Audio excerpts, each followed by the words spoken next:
Thank you for knowing that. Lahat ng anggulo, dokumentado ngayong Miyerkules pagkatapos ng aksyon journalismo sa primetime panalo ng TV5. Arrest order laban kay Senador Ping Lacson, pinawalang bisa na ng Court of Appeals. Sir, di ba na-contempt na po ako? Gusto mo? Sabi po ninyo eh. Ay, you want it that way? Mga senador, bigo namang mapiga ang mag-asawang ligot tungkol sa anomalya sa AFP. Bagong witness sa si ex-AFP Budget Officer Perla Valerio, kinumpirmang may pabaon system nga sa militar. Botohan para sa impeachment case ni Ombudsman Gutierrez sa Kamara, gumulong na. Palasyo itinangging ginigipit nila ang mga kongresista. Dahil sa banta ng radiation, Japan ipinagbawal ang pagbenta ng gatas at gulay mula sa Fukushima. Pilipinas, ligtas pa rin sa banta ng radiation? Natitirang 2,000 Pinoy sa Libya at tinawagan ng gobyerno para lumikas. Mga sumipot sa meeting place na sa 600 lang. Libyan President Gaddafi nagbanta ng mahabang gyera kapag di tumigil ang airstrikes ng Amerika. Ilang kumpanya ng langis nag-rollback sa gasolina. Tiyuhin na sinasabing bumaril at pumatay sa karakter actor na si Jana Pasible, sumuko na. Sa Action Sports, top-ranked Big Boss Bob Arum, binueltahan ng dating alagang Sinunito Donaire Jr. dahil sa pag-over the bakod nito. At panibagong drama ng TV5 na mga nagbabagang bulaklak, mapapanood na mamaya. Sa Makata Super Video, 2 ng kagong sa isang bubong at bibing ang paa, sobra ng 2. At malinis na kabayo ay biglang pumatok nang ito ay sakyan ng 2 Panda Cakehawk.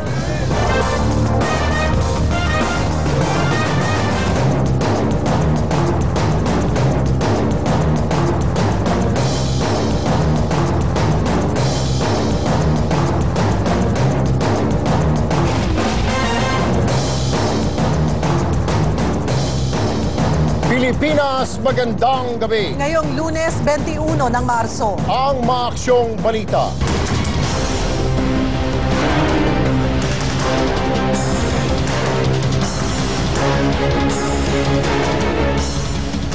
Sa pangalawang pagkakataon, humarap sa Senado ang misis ni dating AFP Controller Jacinto Ligot. At tulad ng inaasahan, mahigit 20 beses in-invoke ni Mrs. Ligot ang right against self-incrimination, kaya naasar na ang mga senador. Buti na lang at may sumalang na bagong witness na nagkumpirmang may pabaon system nga sa AFP. Beverly Natividad, ikwento mo. No, I invoke my right against self-incrimination po. Sa unang oras pa lang ng hearing sa Senado, higit 20 beses na paulit-ulit sinangga ni Mrs. Erlinda Ligot ang mga tanong ng mga senador. Ang kanyang panglaban, pag-invoke sa kanyang right against self-incrimination.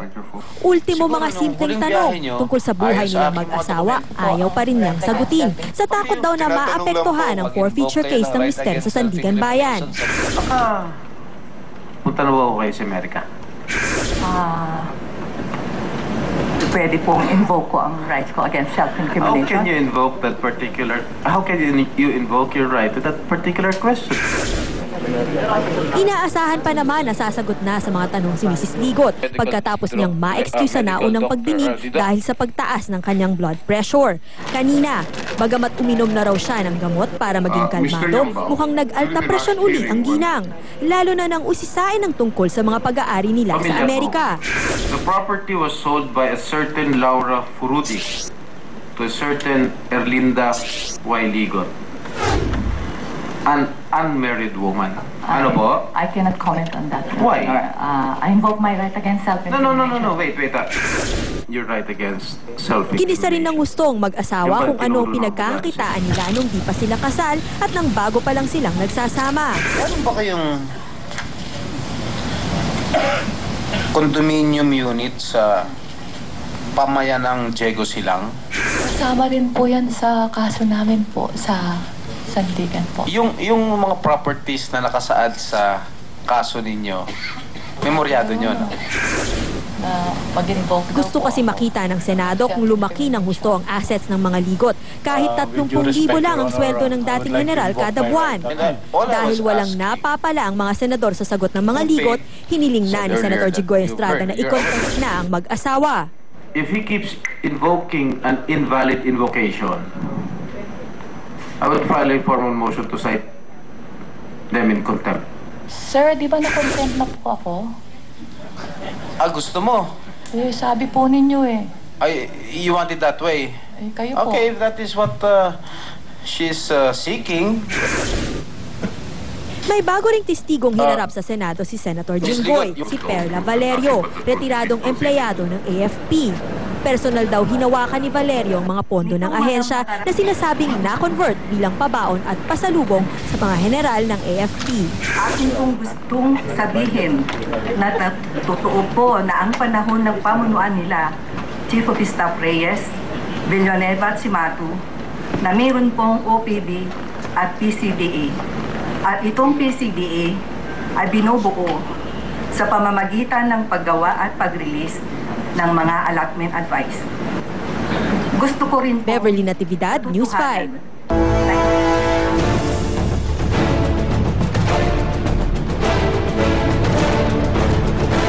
Dito naman tayo sa mainit na issue sa Kamara. Ongoing ngayon ang botohan sa plenaryo para sa reklamong impeachment laban kay Ombudsman Merceditas Gutierrez. Pero bago pa man nagsimula ang botohan, kumalat na ang mga text message na ginigipit umano ng palasyo ang mga kongresista para bumoto pabor sa impeachment. Maricel Halili, ikwento mo. Bago pa man mahinog ang impeachment case laban kay Ombudsman Merceditas Gutierrez, kanya-kanya na raw nagapangan sa Kamara para siguruhing mapapatalsik sa pwesto si Gutierrez.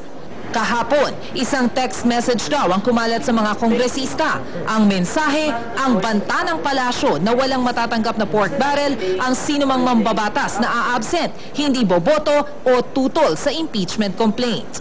When I got the text message coming from my colleagues, siyempre sabi ko, ano ba ito? Ganito daw sa kalaka-desperado na, if they're confident about the articles of impeachment that were presented, then they don't need this text message to go around. Napakunot naman ng noo ang mismong nagsusulong ng reklamo na si Akbayan Representative Walden Bello. Aniya, hindi dapat pinapansin ang ganitong text message dahil puro lang ito mali siya. I don't think that it will have any real impact on the public. Makikita naman ng public na politika lang yan. Itinanggi rin ng Pangulong Aquino ang akusasyon kahit nga raw ang distrito ng dating Pangulo at ngayon ay Pampanga Representative Gloria Arroyo na binubugbog niya sa batikos, binayayaan pa rin nila ng 2 billion pesos. We continued previous agreements that have been entered into. No? And if we were, as they said, vindictive and out for just vengeance, perhaps that should have been the first, that should have been realigned. Pati raw isang mataas na opisyal ng Iglesia ni Cristo nang hihimasok para pigilin ang pagsusulong ng impeachment complaint. Para sa akin, parang normal lang naman yung mga the last 3 days ngayon, talagang intense yung kampanya, yung lobbying talagang intense rin. Hindi lang galing sa religious organization, but galing rin sa mga political parties. Tikom naman ang bibig ng Pangulo hinggil dito. Maricel Halili, News 5.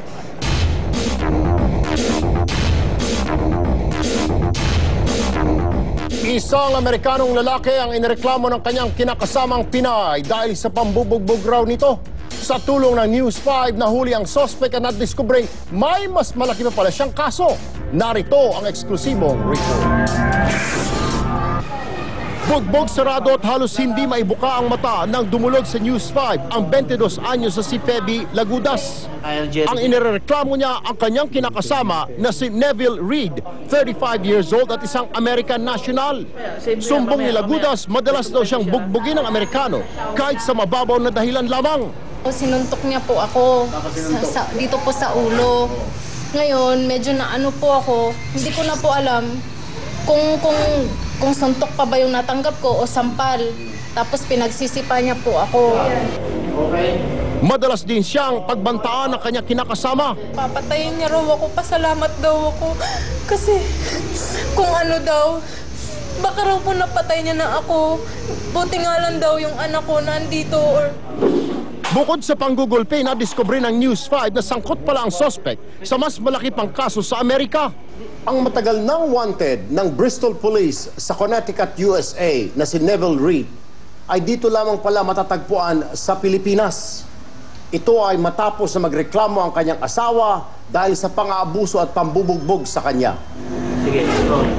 Base sa Bristol Police Department sa Connecticut, USA, si Reed ay kabilang sa listahan ng mga most wanted noong pang 2007 dahil sa pagtutulak ng droga. Agad naming sinamahan ang biktima sa CIDG Women and Children Concern Division sa Camp Crame para maghain ng reklamo. Ikinasa agad ng otoridad ang isang operasyon para madakip ang suspect. Matapos pumayag ang suspect na magipagkita sa biktima, wala itong kamalay-malay na nakakalat na ang puwersa ng pulisya. Agad dinakip ang suspect habang papalapit siya sa biktima. Susunod na rito yung pagre-refer natin sa kanya doon sa proper agency para naman doon sa kaso na tinakasan niya doon sa Amerika. Sasampan si Reed ng kasong paglabag sa RA 9262 o Violence Against Women. Bukod pa rito ang kasong kinakaharap niya sa Amerika. Tumanggi naman ang suspect na magbigay ng pahayag. No interview, my friend. I rather not speak. Erwin Tulfo, News 5.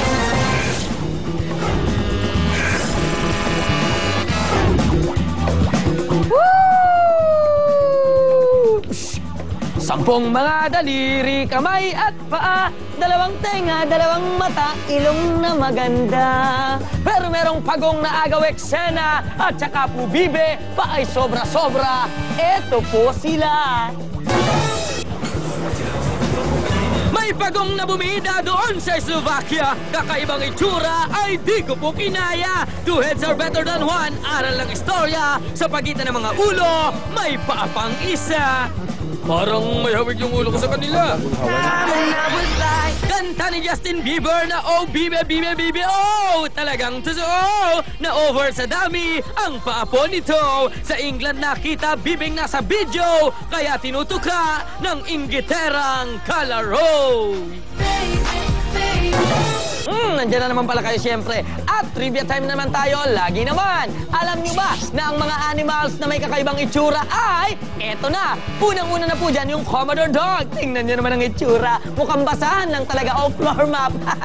Nakakatawa pa. Kabilang naman sila sa one of the largest breeds ng aso sa mundo. Isa pang weird-looking animal, ang mga Agelot. Parang alien lang, oh. Tingnan nyo. Pero kamag-anak ito ng mga tiger, salamanders, na mas common sa bansang Mexico. Last but not least, ang aye-aye sa Madagascar. Ito ang tinaguriang world's largest primate. Nakakalungkot lang dahil endangered species na ito ay talaga, kaya ingatan nyo. Wow! Kakaiba man ang iyong itsura. Huwag kang mahiya, huwag kang magtaka. Sapagkat maganda nga yan, pag ikay naglalakad, center of attraction ka pa. Lalong-lalo na kung mabaho rin ang iyong hininga. Ito pa rin po si Makata. Nag-iwan na naman ng edukasyon, informasyon, leksyon, dito lang sa Aksyon! Susunod sa aksyon, salpukan sa Libya, tuloy pa rin. OFWs na ililikas na sana ng DFA, hindi na naman sumipot sa meeting place. Arrest order laban kay Senador Panfilo Lacson dahil sa Dacer Corvito murder case, ibinasura na ng Court of Appeals. Tubig at gatas galing Fukushima, Japan, kontaminado na rin ng radiation. Pilipinas, maapektuhan kaya? At pinakabagong teleserye ng Kapatid Network, mapapanood na mamaya.